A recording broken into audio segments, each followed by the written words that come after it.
The news goes from bad to worse for Alice Silver in the NBA. It's no secret at this point, ratings for the NBA playoffs and ratings for the NBA finals are in the pooper. Well, KC, that's not true. Ratings for Game 3 were up 2% compared to Major League Baseball and the WNBA dump. The NBA's ratings are great! Yeah. Ratings for Game 3 were up 2% compared to the abysmal ratings from last year. It looks like my original ratings prediction is going to be right. I thought the NBA Finals would average between 11 and 12 million viewers. Through 3 games, NBA, they're averaging 11.5 million. Ratings for Game 3 declined almost 10% compared to Game 2. And to make matters worse, if you remove the 2 COVID years, the audience for Game 3 in the key 18 to 49 demo, it was the lowest in NBA history. Which, I guess it was to be expected. The NBA Finals have been painfully boring. There's no drama. There were no storylines going into this series. The redemption of Kyrie Irving, that could have been the biggest story of the series, but his story arc has been ignored. In his ultimate brilliance, Adam Silver, he decided to wait a full week to start the NBA Finals, which completely destroyed any and all momentum the NBA had built going into the most important part of the season. In the span of 7 days, the entire NBA was completely overshadowed by a young white girl from Iowa.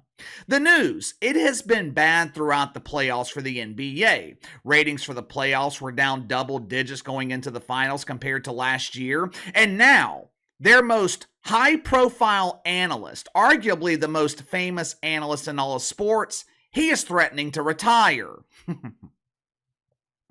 If you haven't already, make sure to like and subscribe. You can follow me on Twitter at KC_BTL84. One thing that often gets overlooked in sports is the importance of the broadcast crew. Obviously, nothing is more important than the product on the field or the product on the court. I mean, you could have Bob Costas and Marv Albert calling the WNBA, and it would still be painfully boring. There is no amount of polish that can disguise the stench of that flaming turd. JJ Redick and Mike Breen, I think they have been excellent calling the NBA Finals. Problem is, the worldwide leader in woke, they wanted to accomplish another first. Because deacons at Woke United Methodist, they love a first. So ESPN, they decide to include Doris Burke. Now, I have no problem with Doris Burke. She's not my favorite NBA broadcaster, but she's a hell of a lot better than that super doofus Mark Jones. Who? Mark Jones! Mark Jones! But that old saying, three's a crowd, it applies, in my opinion, when it comes to broadcasting. It's just too much. 3 people is too much. It's overkill. And don't even get me started with the pre- and post-game shows provided by ESPN. Awful. Absolutely god-awful. I've been saying it for years. If you want to subject yourself to the worst coverage of the NBA, if you're running a television network and you want to know what not to do, watch ESPN. The network was crushed after Game 1, and rightfully so. Halftime is 15, maybe 20 minutes? During halftime of Game 1, ESPN provided the 11 million people watching less than 2 minutes of actual content. Forget about analysis. Forget about breaking down the game. During the pregame show, ESPN, they waste time showing Captain Doofus Stephen A. Smith walking into the arena. They pretend like Stephen A. Smith is actually playing.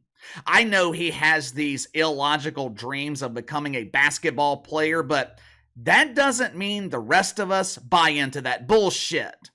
The coverage provided by networks, it is vital to the overall success of the league. And there's not another network that provides better coverage of the NBA than TNT. Inside the NBA, It is the best show in all of sports. Ernie Johnson, legendary host and all around great dude. I have never seen anyone have anything negative to say about Ernie Johnson. Kenny Smith is there to provide analysis, and I'm not talking about the analysis that we get from pretend NFL analyst Mina Kimes. Kenny Smith, he actually breaks down film and provides insight that you can only get from a former player. Obviously, that is impossible for someone like Mina Kimes since her preferred shoe on the football field is a stiletto. Shaq and Charles Barkley, they are there for entertainment and comedy. If the game sucks, Charles Barkley will tell you the game sucks. If the NBA product is boring, which many people believe it is, especially during the regular season, Charles Barkley, he's not going to lie to you and tell you it's entertaining. Ernie, I fell asleep in the third quarter. There's nothing exciting about Wolves Cavs in the middle of January. We just don't get that level of brutal honesty from the worldwide leader in woke. ESPN is too busy polishing the turd or feeding the ego of LeBron James. ESPN, they don't cover the NBA. They cover Bron and the Rainbow Warriors. If the only NBA coverage you watch is ESPN, you probably think the other 28 teams in the league don't exist. But last night, after another painfully boring game in the NBA Finals, Charles Barkley, he was working with the crew on NBA TV. During the broadcast, Charles Barkley made a surprising announcement. According to Charles Barkley himself, the upcoming NBA season next year, it's going to be his last. Next year will be his final year on television. Watch for yourself. You know, there's been a lot of noise around our network the last few months. And I just want to say, I've talked to all the other networks, but I ain't going nowhere other than TNT. But I have made the decision myself. No matter what happens, next year is going to be my last year on television. I hope the NBA stays with TNT, but for me personally, I wanted you guys to hear from me because I'm not doing any more interviews. Don't y'all be calling me, nobody calling me. I'm not talking about this again, but I want to tell my NBA and NBA TV and TNT family that I'm not going to another network, but I'm going to pass the baton to either Jamal Crawford or Vince Carter or you, Steve. But next year, I'm going to just retire. All right, first of all, this pretty much confirms that TNT is losing the NBA after next season. Over the last few weeks, there's been a lot of speculation that Adam Silver will be giving the TNT package to NBC. Charles Barkley announcing his retirement all but confirms it. Now, I think it's a great move for the NBA to move to NBC. Going to come with a lot of pressure, a lot of expectations, because people over the age of 30, they are going to expect the same magic that we saw in the 1990s. That magic is impossible to recreate. Bob Costas, he's older. Marv Albert's retired. Plus, they are missing the primary ingredient, Michael Jordan. Moving to NBC, though, it's great exposure for the NBA. I just wish they took the rights away from ESPN instead of TNT. But anyway, Charles Barkley claims to be retiring from television. Notice I said he claims to be retiring. Reason being, I don't believe Charles Barkley is retiring. I'm not calling him a liar. I'm not saying this is a publicity stunt. This isn't some desperate cry for attention. I mean, the dump divers in the WNBA, they have cornered that market themselves.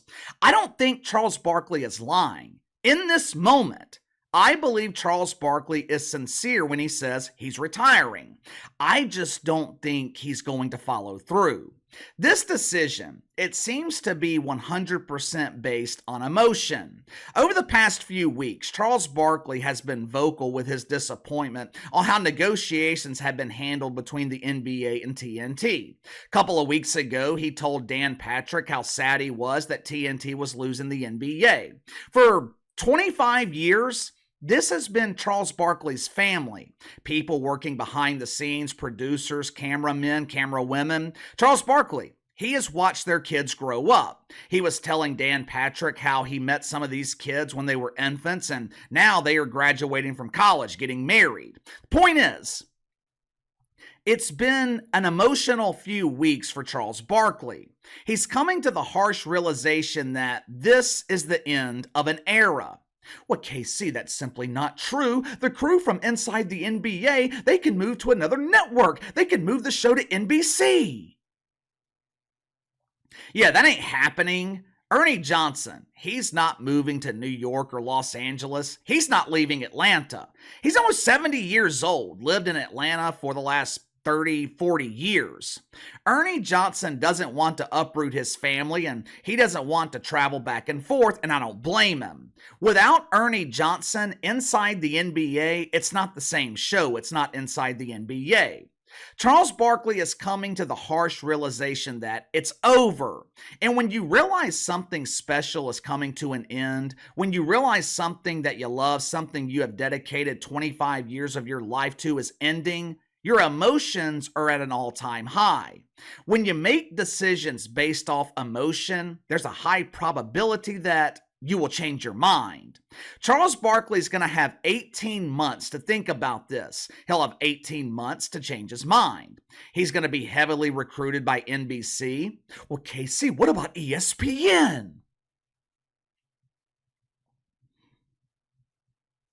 What about him? Charles Barkley's not signing with ESPN. One of the reasons that he enjoys TNT so much, he has so much time off. He works one night a week during the regular season, sometimes two. He's busy in March, April, and May, but his only commitment is inside the NBA. If he was working at ESPN, they'd want him appearing on Sports Center. They'd want him on NBA Today. They would expect him to argue with Stephen A. and Shannon Sharpe. Hey, it's me, Shay. They'd expect him to argue with Shay and A on First Take. Working at ESPN, it is a grind. And Charles Barkley, he's publicly stated that he has no interest in working that much. Plus, why would he risk tarnishing his reputation by working with the absolute worst NBA crew on television? NBC, they could offer Charles Barkley a similar schedule to what he's got at TNT. Only problem is, it's not going to be the same. I think one of the reasons Charles Barkley enjoys TNT so much is because of the people that he works with. And I'm not just talking about the crew that we see on television. Charles Barkley has personal relationships with people behind the scenes. Now, if he sticks to his word and he actually retires, this will be a massive loss for the NBA. While NBA ratings have steadily declined, ratings for inside the NBA, they have remained strong. Sometimes there will be more people watching the early episode of Inside the NBA than people watching the second game of the doubleheader. We'll see what happens. But I just don't believe it. I think this decision was based on emotion, and Charles Barkley, I think he will be covering the NBA in some capacity. But what about you? Do you believe Charles Barkley? Do you think he's retiring? Also, give me your thoughts on ratings for the NBA Finals. NHL is growing. Matter of fact, the NHL, they have performed exceptionally well throughout the playoffs. Caitlin Clark is dominating the mainstream while the NBA is being treated almost like an afterthought. Why?